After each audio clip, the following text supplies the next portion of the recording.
웅장하고 제가 너무 은혜가 됐어요. 주님이 영광 받으신 줄로 믿습니다. 아멘. 자, 우리가 여기 똑같은 교회에 앉아 있잖아요. 그죠? 똑같은 교회에, 같은 교회에서 신앙생활해요. 그런데 인생을 다 살고 나면 결과가 같을까요? 다를까요? 다른 게 되게 많아요.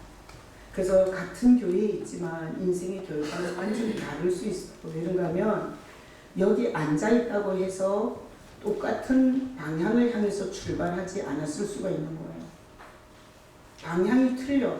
우리가 지금은 여기 있는데 같은 모습으로 예배하는데 그 사람이 바라보는 방향이 틀리면 도착하는 곳은 틀린 거예요. 자, 그래서 예를 들어서 제가 이런 생각을 해봐요. 경부고속도로가 있고 영동고속도로가 있잖아요. 근데 예를 들어서 어떤 사람이 부산을 가고 싶어. 근데 들어서기는 영동고속도로를 들어선 거야. 아무리 가도 부산은 나와요? 안 나와요? 안 나와요. 그러니까 신앙을 출발할 때 방향을 잘 갖고 출발하는 게 굉장히 중요해요. 그래서 주님은 제가 목회하면서 이런 감동을 주세요. 같은 교회에서 같은 설교를 먹지만 그 말씀대로 열매를 맺는 사람이 있고 전혀 열매와 상관없는 사람을 두 종류로 볼 것이다 라는 감동을 많이 주세요. 자, 그래서 우리가 이런 식으로 신앙생활 하면 안 돼요. 멋있는 교회, 유명한 교회, 많이 모이는 교회에 앉아서 도매금으로 내가 어딘가 복을 받을 것이고 그리고 천국에 도착할 것이라고 착각하면 안 돼요. 오늘 설교를 통해서 난 여러분들이 여러분의 방향성, 여러분이 지금 하나님이 기뻐하는 방향성으로 가고 있는지 여기에 대한 정확한 점검을 할 수 있는 은혜가 있기를 예수님의 이름으로 축복합니다. 이걸 모르고 신앙생활을 열심히만 하면 열심히 했는데 아무것도 없을 수 있어요. 자, 그래서 지금 다니엘 기도회에서 지금 이제 간증자들이 서서 다니엘 기도회에서 간증을 해요. 근데 둘째 날에 어떤 선교사 사모 사모가 간증을 했어요. 근데 어쩌면 그렇게 시시콜콜이 안 되냐? 그 선교사 사모는 자기가 선교사님 그렇게 들어. 그리고 아프리카까지 갔어. 그런데 날마다 부부싸움. 날마다 성도들이 안 볼 때는 서로 죽으라 하고 부부싸움하고. 그리고 하나님에 대한 원망의 하늘을 찌르고 그런 자기 자신을 간증했어요. 자, 그러니까 우리가 신앙의 출발을 했다고 해서 하나님이 주시는 모든 풍성한 은혜를 다 누리는 건 아니에요. 자, 그래서 오늘 설교 굉장히 중요해요. 여러분의 신앙의 방향성을 잡아야 돼요. 자, 그래서 오늘 본문 읽어볼게요. 19절 다 같이 읽어봐요. 모세가 너희에게 율법을 주지 아니하였느냐? 너희 중에 율법을 지키는 자가 없도다. 너희가 어찌하여 나를 죽이려 하느냐? 자, 거기다 박수 쳐요. 모세 박수 쳐요. 자, 모세 박수 치고, 모세가 뭘 우리에게 갖고 왔어요? 율법을 박수 쳐요. 자, 모세가 율법을 가지고 왔는데 우리는 율법을 지켰어요? 못 지켰어요? 못 지켰어요. 거기 율법을 지키는 자가 없도다 박수 치세요. 율법을 지키는 자가 없도다 박수 치고, 그 다음에 너희가 어찌하여 나를 죽이려 하느냐? 거기다 박수 치세요. 나를 죽이려 하느냐? 자, 오늘 이 한 절인데 이 한 절을 제가 설명을 하면 이런 거예요. 하나님이 모세를 통해서 법을 준 거야. 그런데 그 법을 우리가 지켰다 못 지켰다? 못 지켰다는 거야. 그러면서 하나님이 주신 예수도 죽이는 거예요. 자, 그러니까 인생이 되겠어요? 안 되겠어요? 이거는 알뜰히 살뜰히 망하는 구조인 거야. 자, 그래서 제가 교도소를 이렇게 사역을 해보면 절대 판사가 몇 조 몇 항에 의거하여 몇 년 이렇게 때려요. 자, 법이라는 게 기능이 있어요. 법이라는 건 그 사람이 사기꾼인지, 그 사람이 도둑놈인지, 그 사람이 살인을 계획적으로 했는지 우연히 했는지 법이 정확하게 그 죄를 정하는 거예요. 자, 그래서 법의 기능이라는 게 뭔가 하면 죄를 정해주는 거예요. 그래서 지금 뭐 그런 거 있잖아요. 뭐 낙태법 뭐 이런 거를 국회에서 통과가 되면 낙태하면은 뭐 이렇게 실형을 받겠죠. 그리고 또 뭐 이렇게 바람 피우면 간통죄 이런 것들이 법으로 뭐 살다 보면 바람 피울 수 있지. 그 간통죄 없애버리자 이래서 없어지잖아요. 그럼 간통해도 그러니까 교도소 안 가요. 그러니까 법이라는 게 있어서 죄라는 것이 결정되는 거예요. 자, 그런데 우리가 어떤 착각을 하게 되나 하면 죄가 들어오고 나서 여기 오늘 본문에 있는 것처럼 하나님이 법을 주면 다 지킬 것 같은 착각을 해요. 자, 하나님의 법을 다 지킬 것 같이 생각하면 망해요. 자, 그래서 말씀 올려줘봐요. 자, 출애굽기 19장 8절에 보면, 자, 읽어봐요. 백성이 일제히 응답할 일에 여호와께서 명령하신 대로 우리가 다 행하리이다. 모세가 백성의 말을 여호와께 전하는 출애굽기 19장에 보면 하나님이 이스라엘 그 민족 가운데 나타나요. 그러면서 하나님이 법을 줘요. 오늘 말하는 율법을 모세를 통해서. 그랬더니 백성들이 뭐라 그랬어요? 우리가 다 행하겠다는 거예요. 하나님이 법만 주세요. 그럼 우리가 다 지킬 수 있어요. 이렇게 다 우리가 다 행하리이다. 명령하신 대로 다 행하리이다. 이렇게 말했어요. 자, 이 길은 하나님이 법을 주면 다 지키겠나이다. 이 길은 망하는 길이에요. 자, 그래서 오늘 주보에 보면 제목이 두 가지 길이 있어요. 오늘 설교를 들으면서 여러분이 망하는 길에서 벗어나셔야 돼요. 아무리 열심히 해도 망하는 길로 가잖아. 그럼 망해. 자, 그래서 지키는 길, 믿는 길, 두 가지 길이 있죠. 교회에 와서 앉아있는 게 중요한 게 아니라 자기가 지금 어느 길로 가고 있는지를 점검하셔야 돼요. 자, 이렇게 출애굽기에서 이스라엘이 말했던 것처럼 법을 주기만 하세요. 우리가 다 지킬 수 있어요. 다 지키겠나이다. 이러다가 지켰어요? 못 지켰어요? 못 지켰어요. 자, 하다못해 우리가 10계명이 있어요. 10가지 계명이에요. 아주 짠짠한 법은 아니지만 큰 법이 있어요. 자, 우리가 10계명을 쭉 읽어보면 하나님 외에는 다른 신을 섬기지 마라. 그리고 남의 것을 탐내지 마라. 내 부모를 공경해라. 요 세 가지 얘기했어요, 지금 제가. 자, 우리가 다 지켰어요? 못 지켰어요? 못 지켰어요. 그래서 이렇게 지키려고 하는 길은 교만한 길이에요. 하나님의 저주를 받는 길이에요. 하나님이 가장 기분 나빠하는 길이야. 이거는 바벨탑으로 하나님께 가는 것과 똑같아요. 자, 잘 보세요. 우리가 지켜서 하나님께 도달할 수 있어요? 없어요? 없어요. 하다못해 오늘 제가 얘기한 내 부모를 공경하라. 나도 우리 엄마 아버지 돌아가셨는데 돌아가시고 나서 뒤돌아보니 그때 그 말을 하지 말걸. 그때 살아계실 때 좀 더 잘해드릴걸. 얼마나 후회가 되는 줄 알아요? 그러니까 이미 나는 그 조항에 걸린 거야. 그러면 나는 이미 부모를 공경한 조항에 걸려서 이미 나는 지옥 가야 돼요. 자, 그러니까 인생에서 가장 하나님이 싫어하는 교만이 뭔가 하면 지킬 수 있다는 자신감이에요. 여기서 예배 드리면서 하나님의 말씀이 뭐든지 나는 다 지킬 수 있다 이러고 앉아 있잖아요. 그러면 여러분 앞으로 계속 저주와 형벌과 심판이 삶 전체에 쏟아부게 돼 있어요. 제일 교만한 게 뭔가 하면 지 주제를 모르고 지가 죄성이 있는 걸 모르고 자기가 열심히 노력하면 하나님 말씀을 지킬 거라는 이게 마귀적인 거예요. 이것은 지옥을 향하게 하는 신앙의 출발이에요. 자, 그래서 오늘 주보에다가 지키는 길에다가 망하는 길을 써놔요. 자, 빨리 써요. 9번목 빨리 써. 볼펜이 안 갖고 왔어요? 자, 지키는 길 박수치고 뭐 하는 길? 망하는 길이에요.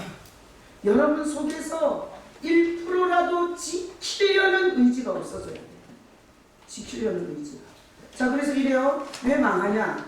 자기가 11조를 바친 거야. 자기가 주일 성수를 한 거야. 자기가 도둑질을 안 했어. 자기가 바람을 안 피웠어. 그럼 이런 거예요. 하나님 앞에 삿대질을 하게 돼 있어요. 내가 이렇게 잘했는데 뭐 해주는 게 없냐 이거야. 그래서 하나님을 대적하는 길이에요. 지키는 길. 여러분이 인생을 돌아보면서 주여 내가 돈도 갖다 바쳤고 내가 성가대 봉사도 했고 내가 설거지도 했는데 나한테 일할 수는 없나이다 이렇게 생각하고 하는 사람은 다 지키는 쪽으로 간 거예요. 그래서 원망, 불평, 괘씸, 내가 얼마나 했는데 하나님이 이따위로 해주는 거야. 이런 구조로 가면서 하나님을 완전히 대적하는 자가 돼. 자, 그래서 지키는 길은 뭐 하는 길이다? 망하는 길이에요. 하여튼 여러분 속에 절대 뭘 지킬 주제가 아니고 지킬 군번이 아니고 지킬 꼬라지도 아니라고 고백할 수 있는 여러분 되시기를 축복합니다. 그래서 다음 부터 자, 로마서 3장 19절로 20절. 자, 읽어볼게요. 우리가 알거니와 무릇 율법이 말하는 바는 율법 아래에 있는 자들에게 말하는 것이니 이는 모든 입을 막고 온 세상으로 하나님의 심판 아래 있게 하려 합니다. 그러므로 율법의 힘으로 그의 앞에 의롭다 하신 것을 육체가 원하니 율법으로는 죄를 깨달으리라. 자, 보세요. 모든 입을 다 막는다는 거야. 하나님 입을 쩍할 수가 없어. 왜 그런가 하면 하나님의 법에다가 내가 서보니까 하나도 지킬 수가 없고 지킨 게 없는 거야. 부모 공경 못했지. 하나님 외에 다른 귀신 많이 섬겼지. 그리고 이웃에 아파트를 탐내고 이웃 남편을 탐내고 이웃 자동차를 탐낸 게 한두 번이에요. 남이 가진 걸 내 이웃의 것을 탐내지 말라 그랬는데 우리는 눈만 뜨면 탐내. 그러니까 우리는 하나님 앞에서 할 말이 없는 거야. 입이 콱 들어막혀지는 거야. 이런 말은 더군다나 할 수가 없어. 지어 내가 지켰나이다 이런 말은 할 수가 없는 거야. 이미 못 지키고 사는 게 너무 많으니까. 그래서 모든 입을 하나님이 인간의 입을 다 막아버리는 거야. 그리고 모든 인간을 심판 아래 네가 이 법 지켰어? 이 법 지켰어? 해서 다 심판 아래 하나님께서 있게 하려 했어요. 그래서 하나님의 법에 기능이 있어요. 율법으로는 죄를 깨달으리라. 자, 하나님이 모세를 통해서 율법을 줬는데 이 율법은 이스라엘이 지켰어요? 못 지켰어요? 못 지켰어요. 그래서 싹다 망했어요. 자, 그러니까 하나님이 모세를 통해서 율법을 줬을 때는 우리에게 뭐 하라고? 죄를 깨달으라고. 네가 얼마나 하나님의 법을 지키지 못하는 인간인지를 깨달으라고 줬다는 거예요. 근데 이 법을 지키려고 눈을 부릅뜨고 금식기도 하면서 내가 그걸 지키려고 덤비는 거는 바벨탑을 쌓고 있는 거예요. 자, 그래서 주보에다가 가서 치고 믿는 길, 뭐 하는 길이에요? 이건 사는 길이에요. 믿는 길은 사는 길이에요. 자, 종이가 알아들었어? 자, 지키는 길은 무슨 길? 망하는 길, 저주가 오는 길, 심판이 오는 길. 왜 그런가 하면 보세요. 하나님의 법이 10가지만 있는 게 아니야. 어마어마하게 많아요. 구약을 읽어보면.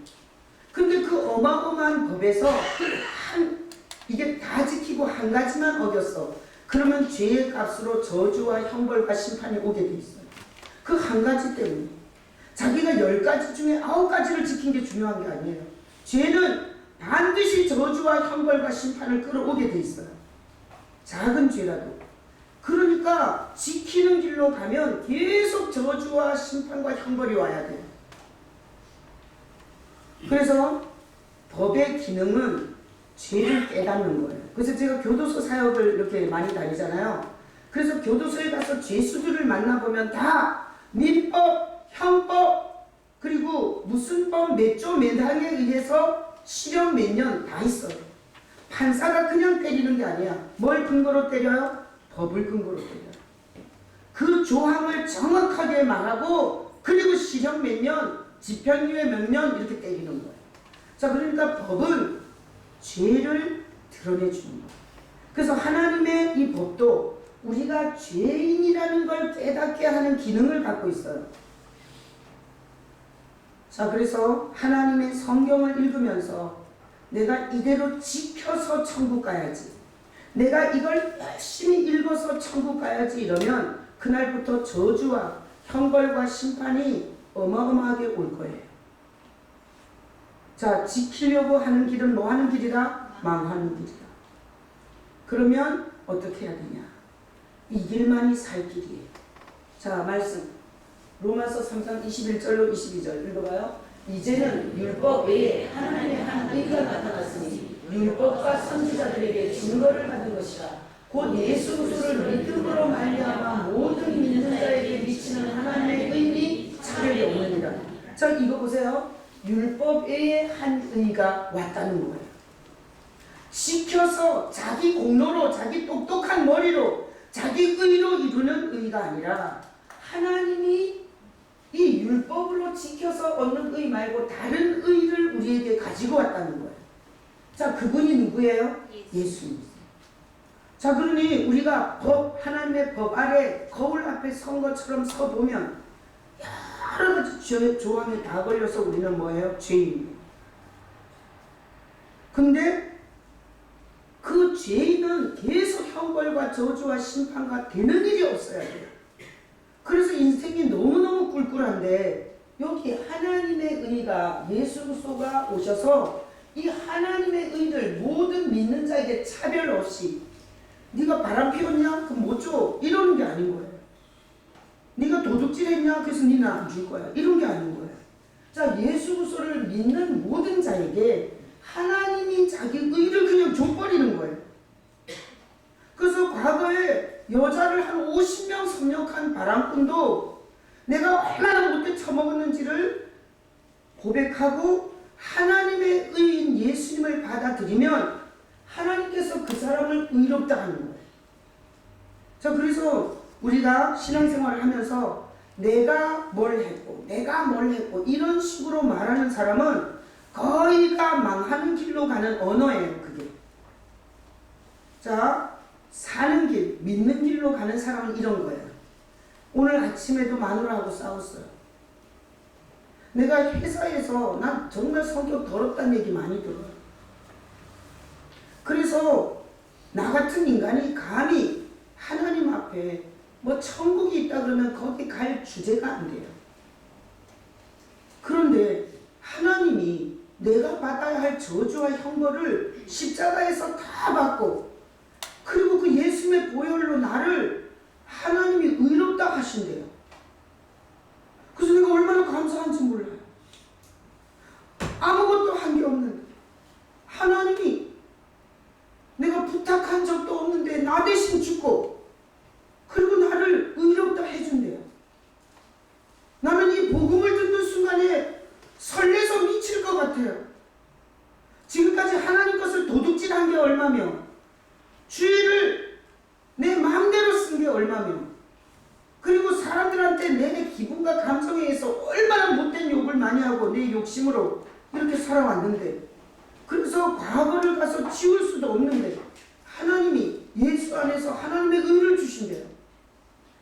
자, 이러면 내가 11조를 했고 주일 성수를 했고 내가 금식기도를 했는데 나한테 어떻게 이래요? 이렇게 되겠어요? 못 돼요. 그냥 이런 말이 나와요. 나 같은 죄인에게 웬 은혜입니까? 이 희망 없는 인간에게 하나님이 왜 그렇게 죽으시면서까지 나 같은 인간을 구원하셨나요? 감사하고 찬양하고 경배밖에 할 게 없어요. 그러니 지키는 길로 가는 자는 계속 자기가 한 것만 기억해요. 봉사한 것, 헌금한 것, 자기가 희생한 것, 자기가 노력한 것만 기억해요. 거기에 비해서 하나님이 적게 줬다고 삿대질하는 거예요. 그래서 하나님과의 관계가 점점 안 좋아지는 거예요. 그게 이튿날 선교사 사모가 간증한 간증 속에 다 나왔어요. 지키는 길로 가서 원망하고 하나님과 점점 관계가 극악해졌어요. 그러다가 가장 죽어야 할 병을 뒤집었어요. 자, 믿는 길은 나 죽은 개 같은 나를 하나님이 대신 죽고 나를 살린다는 감격이 있는 거예요. 믿는 길. 그래서 자기가 한 게 하나도 없다는 생각. 11절을 수천억을 갖다 바쳤어. 새벽 예배를 한 번도 안 빠졌어. 그 하나님의 한량없는 은혜 속에서 내가 한 게 하나도 없다는 고백이에요. 감사밖에 안 돼요. 정말 갚을 길이 없다는 고백이 나오는 거예요. 그래서 여러분의 신앙의 방향을 오늘 점검하셔야 돼요. 뭐 몇 가지 해놓고 은혜 준 게 별로 없다고 기분 나쁘시잖아요. 망하는 길 가고 계시는 거예요. 그 길로 굳세게 가보세요. 계속 재수 없는 일만 계속 쏟아 부어지게 돼요. 목사가 돼도 거기 선교, 아프리카 선교하고 있어. 그래도 그 아프리카 가서 그렇게 고생하고 선교해도 원주민들도 안 걸리는 병이 선교사한테 세례 부어진 거예요. 왜 그래요? 망할 길로 가서 그래요. 자, 오늘 설교를 들으면서 여러분이 결단을 하셔야 돼요. 하나님의 법을 연구하면서 묵상하면서 계속 지키려는 노력적으로 가면 그렇게 돼요. 이렇게 하셔야 돼요. 예수님을 바라보셔야 돼요. 여러분, 예수님을 바라보는 신앙이 되시길 축복합니다. 예수님을 바라보는데 어떤 예수를 바라보냐? 십자가에서 내 죄의 저주와 형벌을 대신 처리하는 예수를 바라봐야 돼요. 그런 예수를 바라보는 신앙이 되시길 축복합니다. 그러니 거기에서 죄의 저주를 그분이 가져가시잖아. 그러니까 내가 주님을 예배 안 할 수가 없어요. 내 죄의 저주를 그분이 가져가시는 거야. 그러니까 내가 아무리 시간을 내 이기심과 내 성공과 내 야망을 내서 쓰는 시간들이 있지만 그분을 경배하고 엎드리는 시간을 아까워하지 않을 수가 없어요. 그분을 예배하고 싶어져요. 여기 교통사고 날까봐 겁이 나서 오신 분 계세요? 그는 죽지 못해서 신앙생활 하는 거야. 이 믿음의 길을 가는 성도는 그 어느 것도 난 필요 없네. 오직 주님이 있어야 돼요. 여러분, 우리 병, 그리고 저주, 그리고 염려, 걱정, 두려움, 모든 무서운 것들은 다 죄로 온 거 아세요? 죄값으로 온 거예요. 인간이 원래 그렇지가 않았어요. 인간은 하나님과 함께 얼마나 누리는 존재였는지 몰라요. 근데 죄가 들어오면서 질병이 왔죠. 살인이 일어났죠. 사람들하고 분리와 분열이 됐죠. 전쟁이 있었죠. 칼 가지고 서로 죽여요. 그러니까 우리가 겪는 모든 고통은 다 뭐로 왔어요? 죄로 온 거예요. 죄로. 그 죄를 처리하신 분이 누구예요? 예수님이세요. 그러면 내가 믿음의 길, 예수님을 믿는 길로 가면 갈수록 뭐가 사라지는 거예요? 저주가 사라지는 거예요. 저주가. 물질의 고통, 질병의 고통, 정신이 미칠 것 같은 거, 가는 데마다 사람들한테 욕먹고 수치스러운 인생, 이런 게 점점 주는 거예요. 자, 여러분이 믿음의 길을 갈 수 있기를 축복합니다. 믿음의 길은 누구를 쳐다보는 거예요? 예수님을 쳐다보는 거예요. 오늘도 여러분이 예수리 왕이 하면서 예수님을 쳐다보셨을 길을 축복합니다. 여러분이 찬양하면서 옳은 길 따르라 의의 길을. 옳은 길이 뭐예요? 의의 길이 뭐예요? 지키는 길이 아니라 예수를 믿는 길을 가는 게 옳은 길이고 진리의 길이에요. 주 예수의 나라 이 땅에 곧 오겠네. 예수를 바라보지 않고 교회 생활하는 거, 뭐 돈이나 좀 얻어보려고 신앙생활하는 거, 그건 믿음의 길이 아니에요. 믿음의 길은 내 죄의 저주를 가져가는 예수님을 쳐다보는 게 믿음의 길이에요. 여러분, 남은 인생 예수님을 쳐다보는 믿음의 길에 들어설 수 있기를 축복합니다. 자, 그래서 우리는 지키는 의로 사는 거예요. 하나님이 우리에게 주시는 의로 우리가 받는 거예요. 하나님이 주시는 의를 우리가 받는 거예요. 그래서 바람 피우던 사람, 주먹질하던 사람, 몸 팔던 참여, 예수 안에서는 완전히 새로운 인생을 사는 거예요. 자, 다음 구절. 마태복음 1장 21절에 읽어봐요. 아들을 낳으니 이름을 예수라 하라. 이는 그가 자기 백성을 그들의 죄에서 구원할 자이시니라. 자, 믿음의 길은 예수가 죄에서 건진다는 분이기 때문에 믿음의 길 가는 사람은 자기가 죄인이라는 고백을 해야 돼요. 자기는 착해. 자기는 지금까지 다 사람들한테 좋은 일만 했어. 이런 사람은 절대 구원의 대상이 아니에요. 예수님이 오셔서 구원하는 대상은 나 같은 죄인이 없는 거야. 사람들이 몰라서 그렇지 우리 교회에서 내가 제일 못해 처먹은 것 같아요. 그리고 일주일 동안 살았는데 한척 잔머리 굴린 자기가 보이는 거예요. 아주 그냥 돈 몇 푼에 자식들하고 마누라하고 얼마나 그거 갖고 실갱이를 한 자기의 추악한 탐욕과 욕심에 젖은 자기가 보이는 자가 죄에서 구원할 자이기 때문에 그런 자에게 예수님이 구원을 베풀기 위해서 오는 거예요. 자, 다 같이 복창해요. 나는 죄인입니다. 다시 한번 나는 죄인 중에 괴수입니다. 자, 이러면 누가 와요? 예수님이 오세요. 왜? 예수님은 죄에서 건지는 사역을 하기 때문에 죄인이라고 엎드려서 기다리는 사람에게 오게 돼 있어요. 그 다음 9절 마태복음 1장 23절 읽어봐요. 보라, 처녀가 잉태하여 아들을 낳을 것이요 그의 이름은 임마누엘이라 하리라 하셨으니 이를 번역하는 하나님이여 함께 계시다. 그래서 이런 거예요. 죄인이라는 고백을 하는 사람에게 예수님이 오셔서 죄를 계속 이기도록 싸우도록 그리고 죄에서 계속 건지면서 함께 살아주는 거예요. 그래서 예수의 이름은 임마누엘이에요. 우리 안에 계시는 하나님이세요. 그래서 예수 임마누엘 이러잖아요. 그러면 죄에서 건지면서 나와 함께하는 하나님이.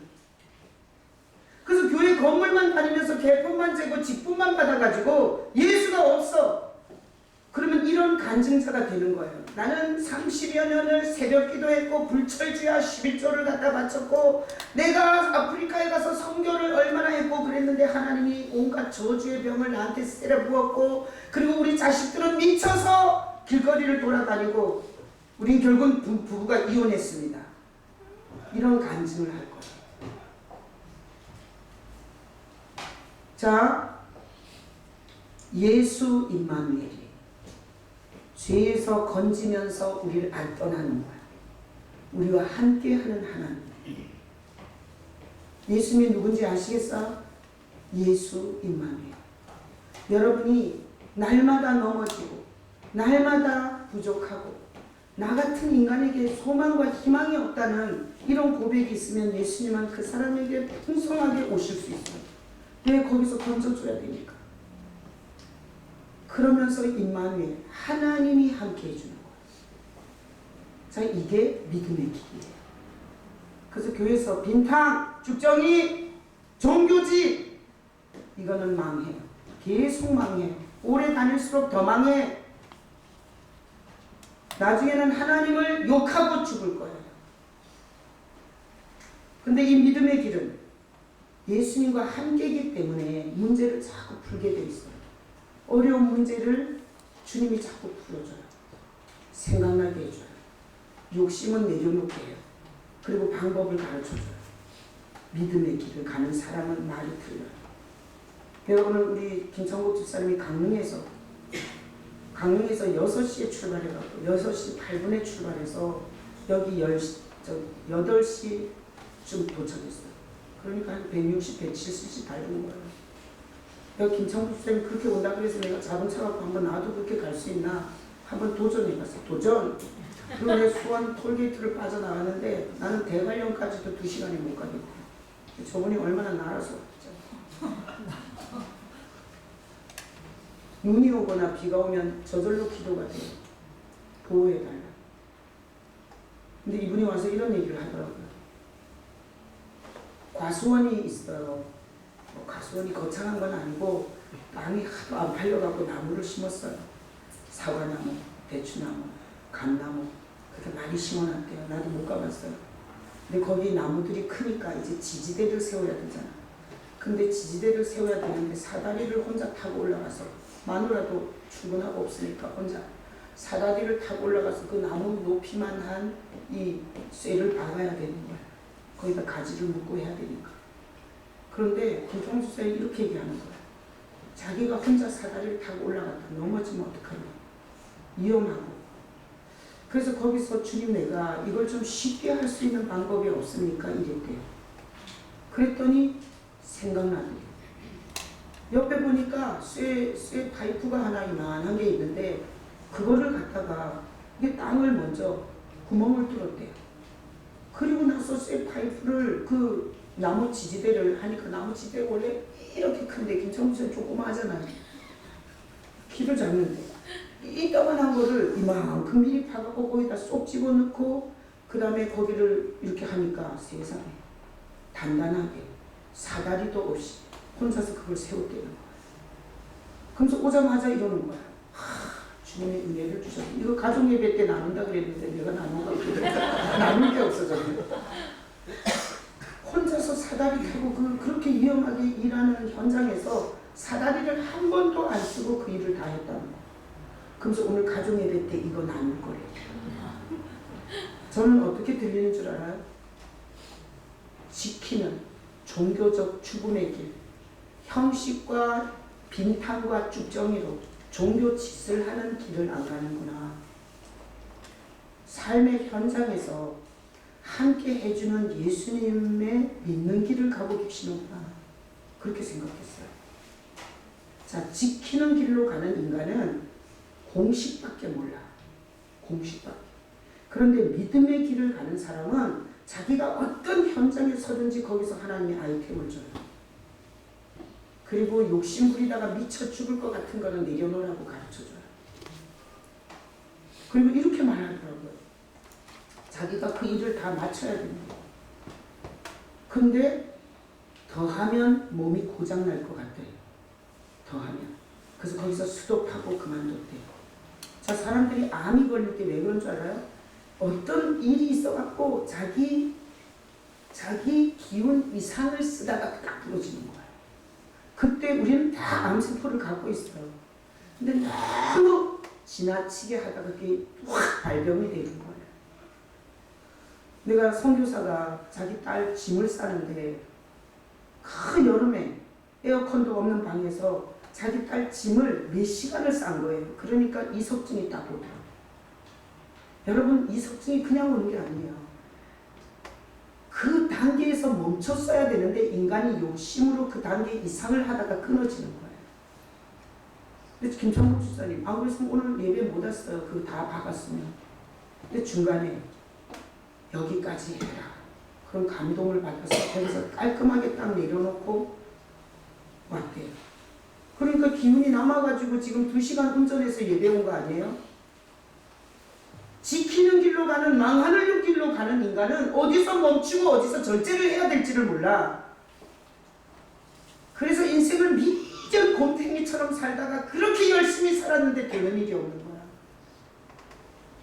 빈탕, 쭉정이 입으로는 주여 주여 하는데 철저하게 혼자 사는 거예요. 죄인이 혼자 살아가 욕심을 쫓아가지 하나님을 절대 기쁘시게 못하지. 하나님을 기쁘시게 못하는데 인생에 되는 일이 있겠어요? 그러니까 주보에 망하는 길 무슨 길? 지키는 길. 사는 길 무슨 길? 믿는 길. 누구 믿어요? 예수 믿어요. 십자가에 달리신 예수님을 바라보면 감사밖에 할 게 없어. 나 같은 이 더러운 죽은 개 같은 나한테 예수님이 왜 예수님을 소개해주고 예수님을 듣게 하냐고. 이것만 해도 우리 감사해야 되지 않아요?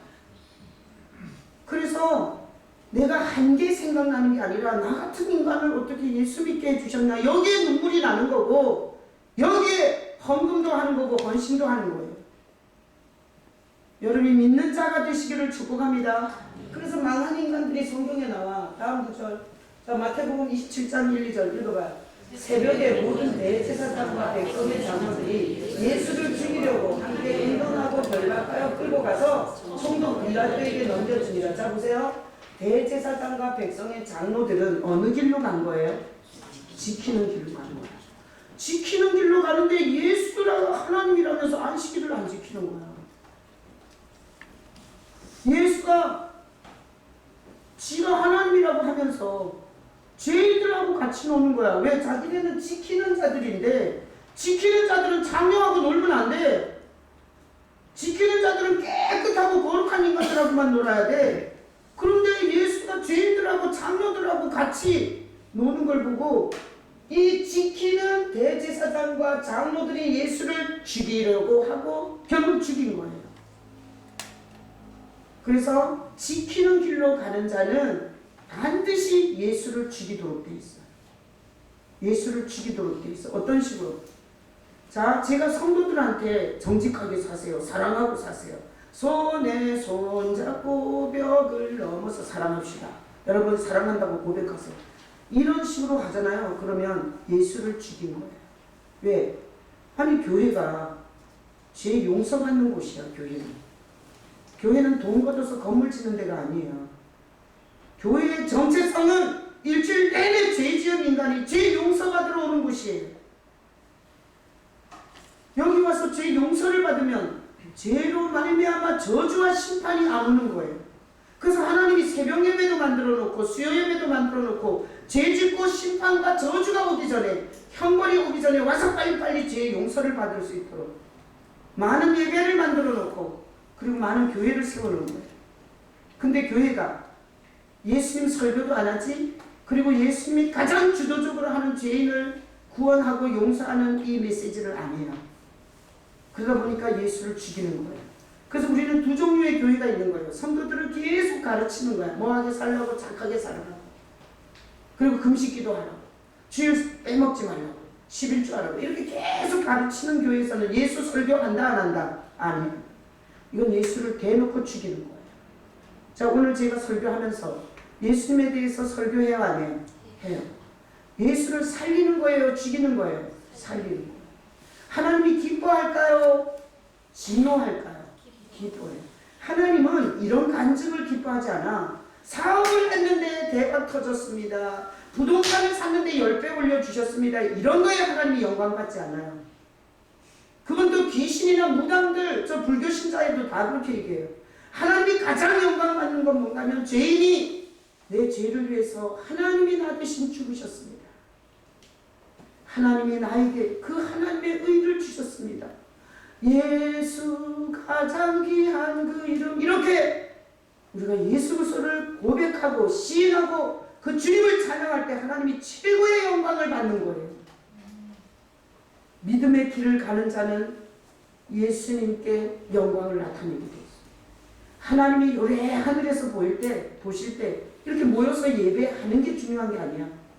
예배하면서 아들을 하신 일을 기억하고 그 아들을 경배하고 그 아들의 이름을 높이고 이럴 때 하나님이 최고로 영광 받으시는 거예요.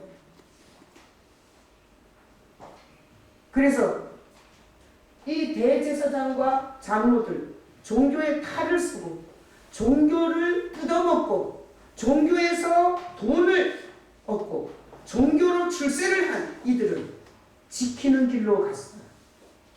그래서 이 대제사장과 장로들이 주도가 된 이스라엘은 망해요. 여러분 이스라엘이 얼마나 처참한지 아시죠? 2000년을 지구촌을 떠돌면서 600만이 가스실에서 학살됐어요. 지키는 쪽으로 가는 게 얼마나 끔찍한 결과를 가져오는지를 아셔야 돼요. 거기는 쳐다도 보지 마셔야 돼요.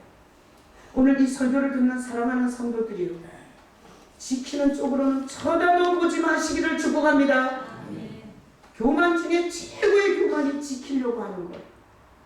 그래서 우리는 예수님을 바라보는 길로 가셔야 돼요. 자, 저는 교회를 그냥 이렇게 왔다 갔다 했어요. 우리 남편이, 우리 장로님이 교회를 다녀서 자기는 예수 믿기 때문에 나를 교회를 예수 믿어야 된다는 거야. 그래서 제가 장로님을 따라다니면서 그냥 왔다 갔다 했어요. 그런 5년을 그렇게 다녔어요. 우리 장로님 따라서 성가대도 했죠. 우리 장로님 따라서 주일이면 아침 일찍 교회를 가요. 그래가지고 저녁 늦게 집으로 오는 거야. 하루 종일 교회에서 살았어요. 그런데도 나는 우울증을 피할 수가 없었어요. 우울증 걸려, 우울증 정신병 오니까 온몸이 다 병들었어요. 그런 종교 짓을 백날 해봐야 되는 일은 하나도 없다는 걸 저는 경험했어요. 그리고 나서 인생 밑바닥에서 하나님 살아계시면 나 좀 살려달라. 애가 둘인데 내가 이대로 죽든지, 그러면 저 애들 불쌍해서 어떡하냐고. 내 남편은 걱정이 안 되던데, 이씨 세장가 가갖고 그냥 또 뭐 하나님 은혜라고 내 인생에 장가 2번 가게 해줬다고 그러겠지. 그렇게 하나님 앞에 내 남자들 딱 그렇지 않아? 저 조업편도 봐. 그러면서 얼마나 처절하게 하나님이 있는지도 모르고 믿지도 않으면서 그 하나님 앞에 울부짖다가 예수님을 만났잖아요. 예수님이 내 죄를 위해서 죽는 그 예수님을 직면했잖아요. 그리고 나서 믿거나 말거나 나는 믿음의 길로 왔어요. 믿음의 길. 한시 강단에서 두 손 들고 기도할 때마다 내 꼬라지가 보이는 거예요. 알지만 욕심 부리고 있는 거. 알지만 미워하는 거. 주님이 날 모든 죄를 용서하시는데 내가 용서가 안 되는 인간들이 보이는 거예요. 그래서 한시 이 믿음의 길을 가면서 주님 앞에 손들면 내 꼬라지가 너무 보이는 거야. 하나님의 말씀을 지켜 절대 말씀을 지킬 인간이 아닌 거야. 그래서 그 주님을 바라보고 참 많이 울었어요. 주님 아무도 모르지만 내 주제 아시죠? 아무도 눈치채지 못하지만 내 고민 아시죠? 내가 뭐 때문에 지금 괴로워하는지 주님 아시죠? 이러면서 30여 년을 믿음의 길을 달려왔어요. 이 믿음의 길을 달려오면서 자녀들에게 돈으로 못 키우니까 지혜로 키우게 하는 예수를 만났어요. 애들을 돈이 없어서 학원을 못 배우니까 주님이 애들한테 지혜를 주시더라고요. 또 내가 우리 딸을 시집 보내면서 보니까 만나지 말아야 할 인간은 제거해 주더라고요. 더 이상 못 만나요. 그리고 만나야 할 인연에 주님이 대해주셨어요. 이 믿음의 여정을 오면서 나에게 있던 정신병, 육체적인 병 싹 다 주님이 다 가져가셨어요. 나는 무릎 관절 하나 쑤시는 걸 몰라요. 어제 실버처치에서 어떤 어르신이 나가면서 이러더라고요. 목사님, 내가 저기 우리 저쪽에 작은 교회에서 있을 때 그때 자기가 15년 전인가 우리 교회를 한번 왔었대요. 근데 여기 실버처치에 와서 목사님을 뵀대. 한 15년 만에 본 거예요. 근데 그 할머니가 나가면서 나보고 그때보다 더 젊어졌다. 아니 내가 누구를 만났더니 어떤 분이 나한테 이래요. 목사님 몇 살이세요? 그래서 내가 몇 살이라 그랬어요. 그랬더니 관리를 엄청 잘하셨는데 나는 관리한 적이 없어. 믿음의 길을 오면서 돈으로 안 되는 건 하나님이 지혜로 하고 사람이 어떤 인연에 덫에 걸리려고 할 때 하나님이 막아주시고 그리고 모든 질병을 주님이 제거해 주시고 정신을 맑게 해주시고 분별력을 주시고 그리고 인생이 뭔지 사람들이 뭔 짓을 하는지 수많은 눈을 열어주셨어요. 그래서 제가 목회하는 이유 나는 성도들이 나같이 됐으면 좋겠어요. 나같이. 그게 제가 목회하는 이유예요. 나처럼 예수 안에서 질병이 떠나가고 문제가 해결되고 삶이 가벼워지고 그리고 제가 하는 말이 뭔 줄 알아? 삶은 황홀한 것이다.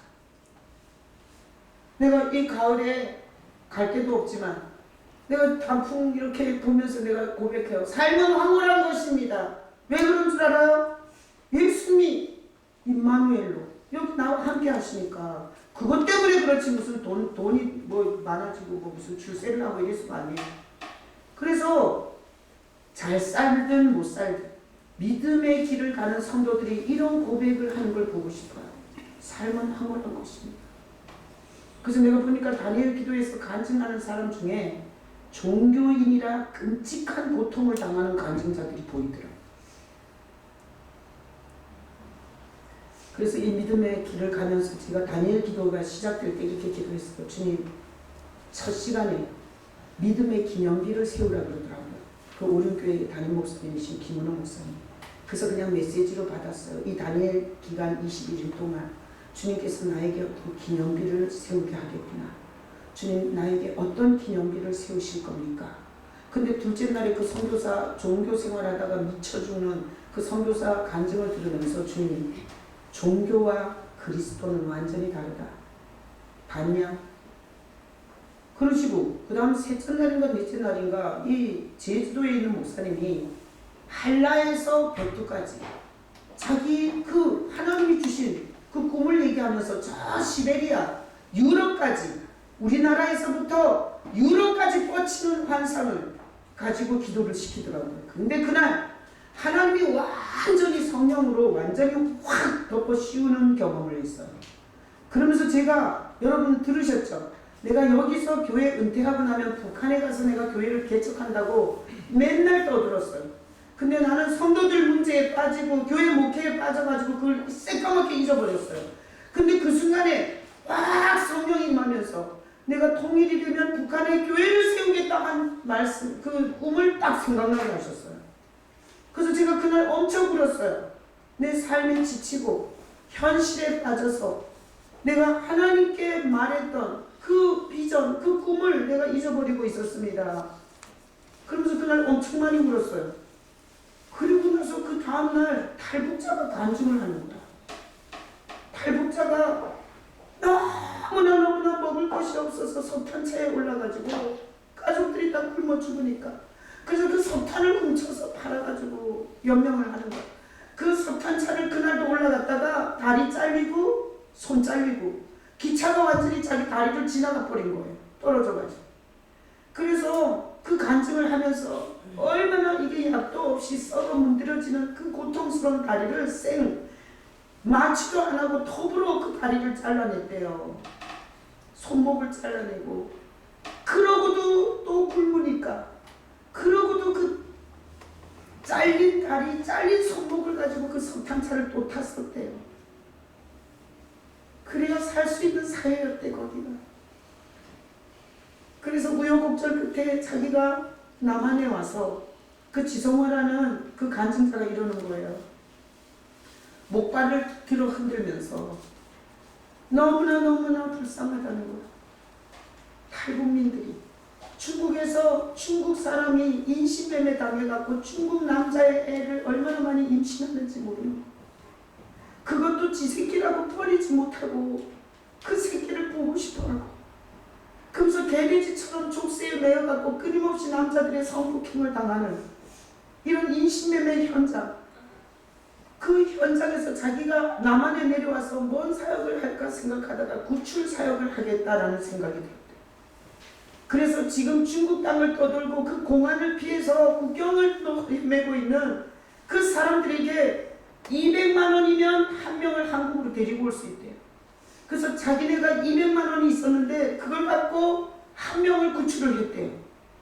그러면서 그 사역이 시작이 됐는데 450명을 구출했대 지금까지. 그 간증을 하는데 내가 너무너무 회개가 되는 거예요. 그날 기도하는데 주님이 이 지구촌에 북한처럼 불쌍한 백성이 없다는 거예요. 얼마나 가슴이 아픈지 모른다는 거야. 북한 주민이 그 공산당들 말고. 그러면서 주님의 눈물을 너무나 나에게 부어주셔서 너무 많이 울었어. 그리고 우리는 태국에도 선교비 보내고 저기 여러 군데 보내는데 가장 가까이 있는 내가 날마다 보고 눈물 나는 그 동족을 향해서 네가 아무것도 하지 않느냐고 그러더라. 그래서 엄청나게 회개하고 그리고 나서 내가 주님 앞에 그럼 이제 북한에 대해서 그리고 제가 감동받은 건 이게 북한이 넘어지기 오래지 않아. 얼마 안 남은 것 같아요. 구출 사역에 헌신할 마음을 주셨어요. 그래서 제가 북한 사람을 생각해 봤어요. 전에 한번 제가 교도소 사역을 가면서 북한 여자가 여의도 순복음교회에서 여의도 순복음 신학을 하고 이게 저기 개척한 여자가 있더라고요. 그래서 내가 서울까지 찾아갔어요. 그래서 가봤더니 조용기 목사님이 돈을 빵빵하게 대줘갖고 물질적으로 하나도 어려움이 없더라고요. 그래서 내가 교도소 데리고 가서 간증 한번 시키고 그 사람하고 인연을 끊었어요. 근데 제가 이 세미나에 가서 이 탈북자 목사가 있다는 얘기를 하라 전도사 한경희 목사를 통해서 들었어요. 그리고 나는 관심이 없으니까 아무 생각이 없었어요. 근데 그날 그 여자를 생각나게 하는 거예요. 네 주변에 있는 탈북자 목회자 그 여자를. 그래서 내가 그 여자 교회를 찾아갔어요. 서울에. 찾아가서 보니 이 여자가 평양 출신이야.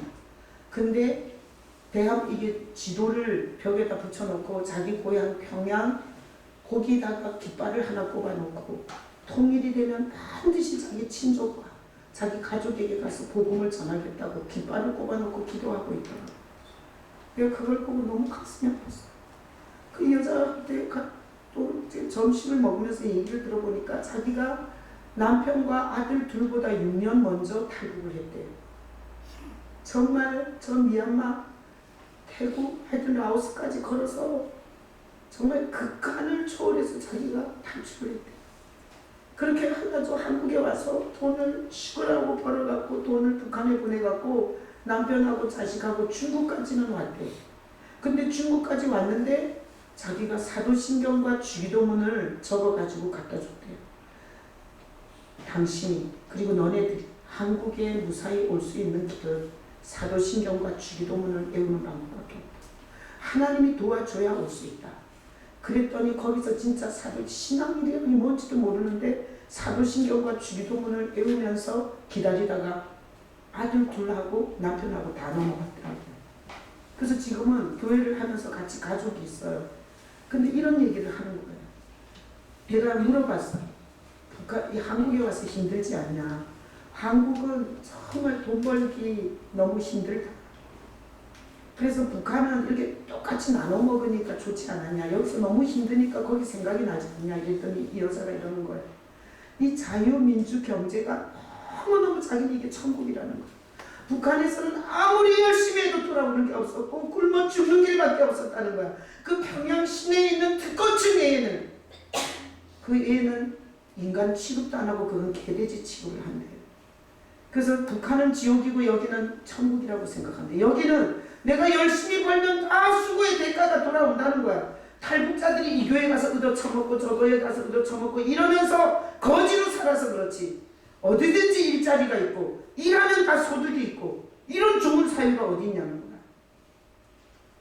그러면서 그 여자가 이런 얘기를 하는 거야. 자기 아들이 한국에 와서 돈 벌려고 지금 다 친척이 또 북한에 있으니까 벌어가지고 브로콜한테 빚도 갚아야 되지. 그 다음에 또 북한에 있는 가족들한테 먹을 걸 보내야 된대 지금.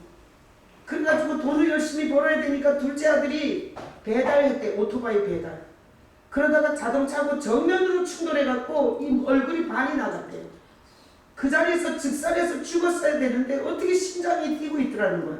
자기가 신학을 하고 있을 때 의사가 부모들 가지 말고 거기 대기하고 있으라고 2시간 안에 죽을 거라고 그랬대요. 근데 자기가 생각해보니까 진짜 이게 하늘이 울고 땅이 울 일이래. 그렇게 나무 껍데기도 벗겨 먹을 게 없고 풀뿌리도 캐먹을 것이 없는 그 상황 속에서 몇 년을 그 굶주림을 이기고 한국에 왔는데 여기서 죽냐 이거야. 여기서.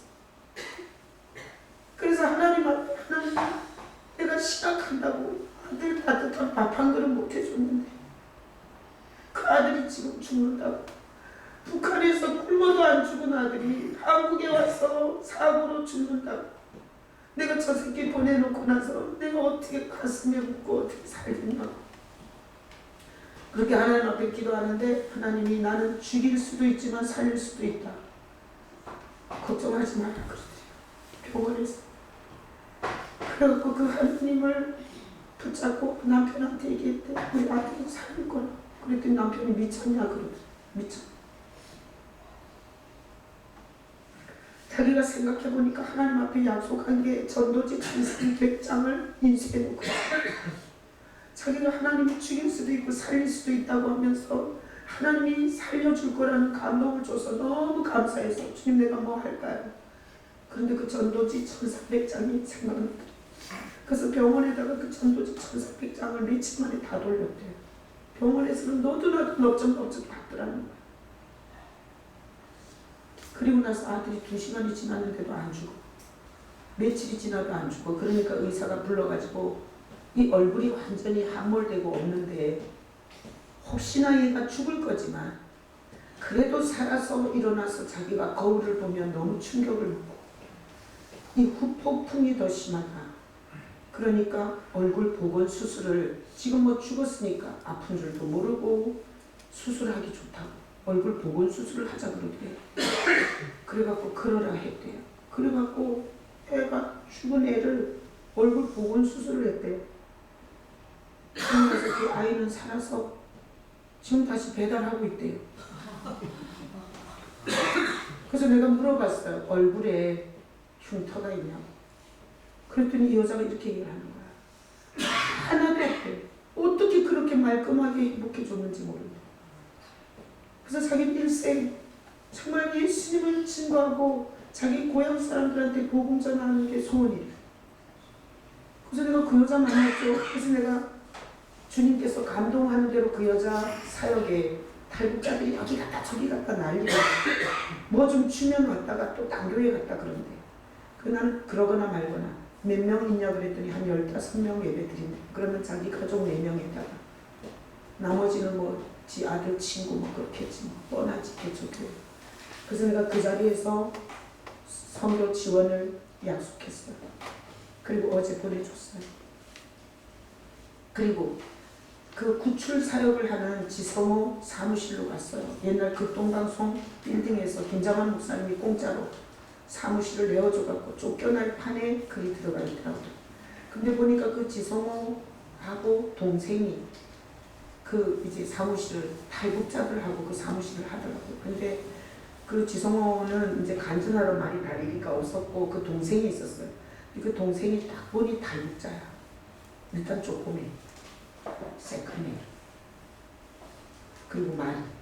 그래서 그 지성호, 지철호, 그 이제 동생하고 얘기를 했어요. 근데 이러는 거야. 내가 사무실에 딱 들어갔는데. 오늘도 연락이 왔다는 거야. 6명이 지금, 6명이 대기한다. 구출해 줄 사람 6명. 근데 그 6명 중에 한 명은 어린애래. 근데 할아버지 할머니하고 5시간이면 올 거리를 17시간, 18시간을 걸어서 지금 중국에 도착을 했대요. 그래서 돈이 없으면 어떡하냐. 근데 이렇게 연락이 되면 반드시 누군가를 통해서 하나님이 구출할 수 있게 지금까지 했대요. 그래서 450명을 지금까지 구출했대요. 그래서 내가 이제 우리 교회 와서 한번 간증을 해달라고 할 거예요. 근데 거기 내가 이런 생각이 들었어요. 우리 교회에서 한 달에 한 명은 구출하자. 한 달에 한 명. 200만. 그래서 제가 탈북 목사님과 그리고 이 구출 사역 단체를 만나 주님의 흘리는 눈물, 주님의 아픈 가슴 거기에 헌신을 했어요. 여러분 자기 영광을 위해서 살아라. 자기 영광을 위해서. 자기 돈, 자기 명예, 자기 건강, 내 새끼 이렇게 살아봐. 인생 되는 게 없어. 아세요? 그게 얼마나 끔찍하고 바보 같은 짓인 줄 아세요? 하나님은 이렇게 말해요. 자, 그죠? 마태복음 6장 31절 32절 믿음의 길을 가는 사람은 이렇게 사는 거야. 무엇을 먹을까 무엇을 마실까 이거는 이방인 안 믿는 것들이 하는 짓이다. 응? 너희는 이 믿음의 길을 가는 자는 먼저 그의 나라와 그의 의를 구하면서 살으라. 그의 나라, 예수의 나라. 예수님의 복음이 전해지는데 먼저 할 줄 알아야 돼요. 그러면 이것을 다 책임져 주세요. 신앙은 내가 내 것만 꿍치다가 이것도 해결이 안 되는 거야. 먹을 거, 마실 거, 입을 것도 점점 피폐해지는 거예요. 난 오늘 설교를 들으면서 여러분이 먼저 예수의 나라, 예수님의 복음이 전해지는 곳에 예수님의 이 하나님의 나라가 확장되는 곳에 여러분이 먼저 헌신할 수 있는 여러분 되시길 축복합니다. 그러면 내가 이게 11조를 훔치는 사람을 보니까 그걸 다 병원에 가서 다 쓰더라고. 그리고 애가 멍청해갖고 그걸 다 딴 데다 쓰고 쌈질해갖고 옷 쌓이는 데 다 쓰고 어떤 인간은 술 처먹는 데 다 써. 11조를 담배 피우는 데 쓰고 미친 짓 하는데 그거 다 써요. 우리는 이렇게 살아야 돼요. 내가 자식에게 학원을 못 뺏는 애더라도 하나님의 나라를 위해서 헌신할 수 있어야 그게 믿음이에요. 여기 지금 청년들이 돈 벌면서 한 푼도 하나님 앞에 헌금 못하는 사람이 있어. 한번 살아봐. 인생 어떻게 되냐. 아주 재수없는 여자 만나갖고 아주 피눈물을 흘릴 수도 있어. 하나님이 그걸 못하겠어요. 내가 연초에 이거를 붙이면서 하나님이 우리 성도들한테 굉장히 은혜를 주시겠구나, 축복해 주시겠구나, 되게 기대를 했어요.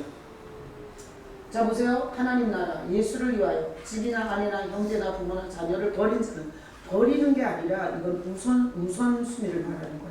네 자식이 먼저가 아니고 네 부모가 먼저가 아니고 네 아내나 집이 먼저가 아니라 네가 하나님의 나라를 위해서 먼저 하면 현세의 여러 배를 받고 절대 하나님께서 여러 배로 주시더라고요. 저는 제 인생을 통해서 증거할 수 있어요.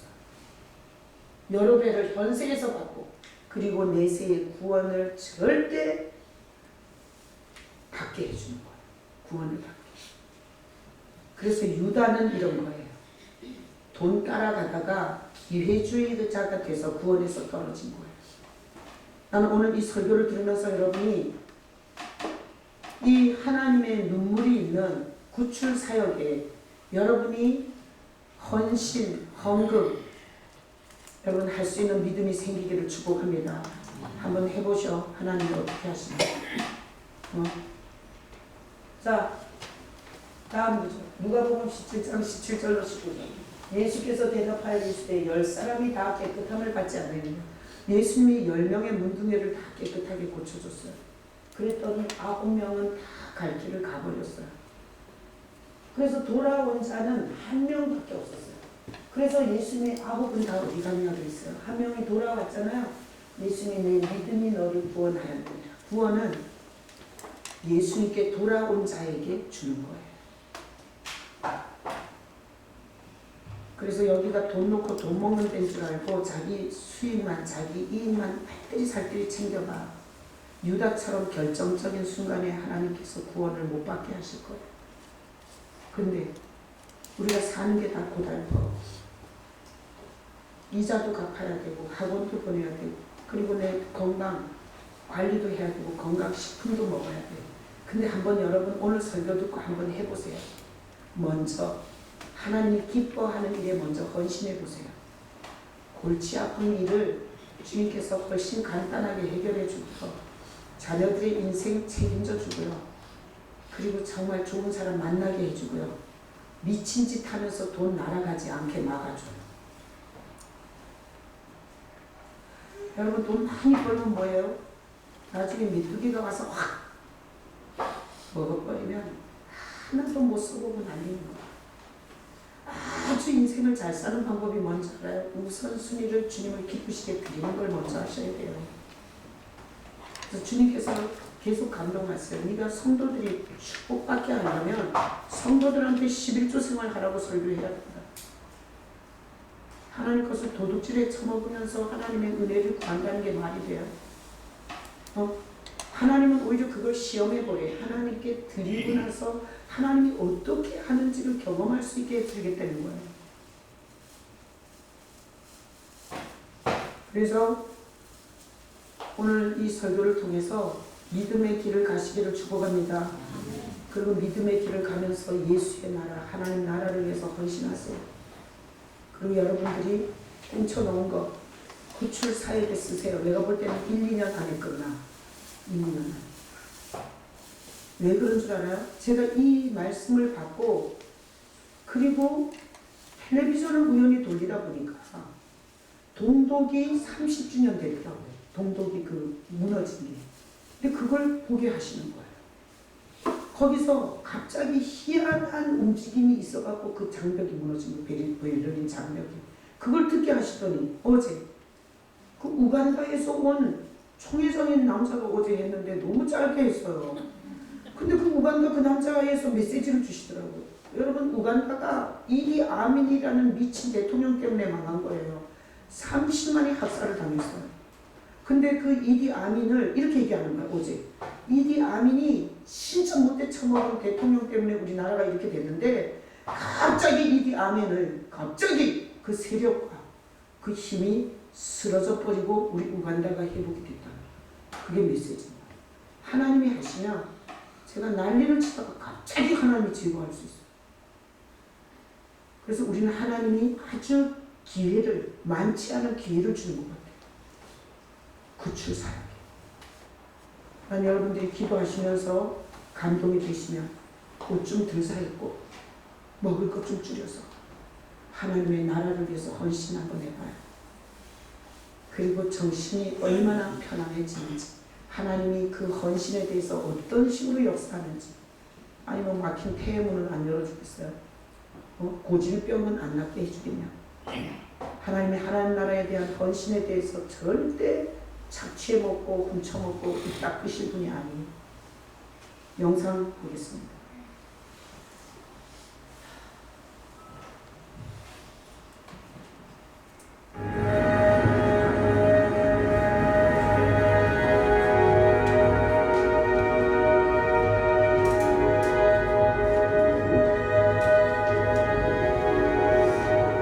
저는 2018년 3월에 들어갔습니다.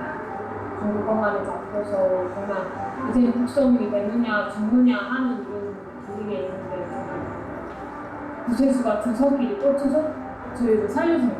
나는 저희 같은 일 입고 있는 사람들에게 따뜻함을 전해주고 어떻게 살아야 하는가를 알려주는 친구 같은 프로그램의 기본이 민주주의를 확산하는 것이라고 처음 시작할 때 그렇게 했거든요.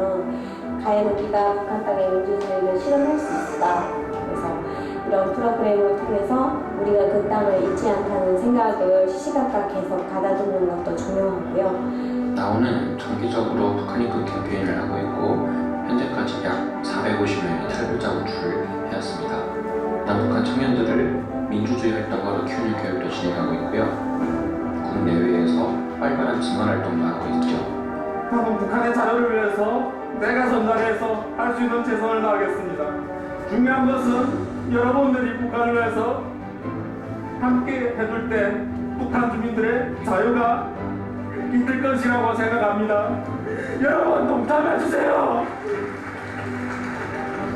아무튼 북한 주민의 자유를 위해서 열심히 활동해왔고 뭔가 한국의 자유민주주의를 위해서 싸웠던 분들이 자기가 희생했던 분들이 있는 것은 그런 정신으로 북한 주민의 자유를 위해서 나아가 앞장서는 그런 존재이기 때문에 필요합니다.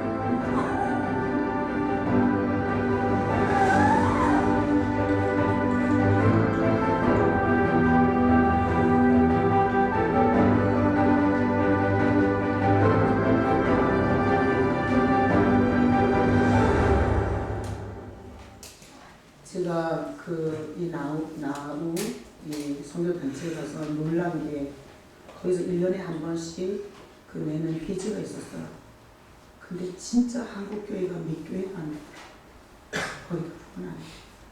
한국교회 큰 교회들 얼마나 재정 많아요. 근데 이런 데는 동참하는 교회는 많지 않더라고요. 깜짝 놀랐어요. 그런 하나님께서 이 다니엘 기도회를 통해서 주님의 마음을 가르쳐 주시고 우리가 무슨 큰 힘은 안 되겠지만 주님의 마음에 참여할 수 있는 기회를 주시는구나. 그래서 제가 너무너무 감사가 되고요. 여러분들이 주님의 눈물이 있는 곳에, 주님의 마음이 있는 곳에 여러분의 헌신과 그리고 하나님의 나라와 의를 위해서 여러분이 드리는 것 없이는 받는 것도 없습니다. 신앙생활은 절대 심은 배우거든요. 그래서 오늘부터 잘 생각해 보시고 지키는 쪽으로 멸망의 길로 가시는 그림자라도 돌아서서 여러분을 사랑하셔서 여러분을 위해서 죽으시고 여러분을 지옥 권세에서 건져주시는 그 예수님을 믿는 감사와 경배와 찬양과 그 고백의 길을 가실 수 있기를 예수님의 이름으로 축복합니다. 아멘. 자, 성찬 예외예요.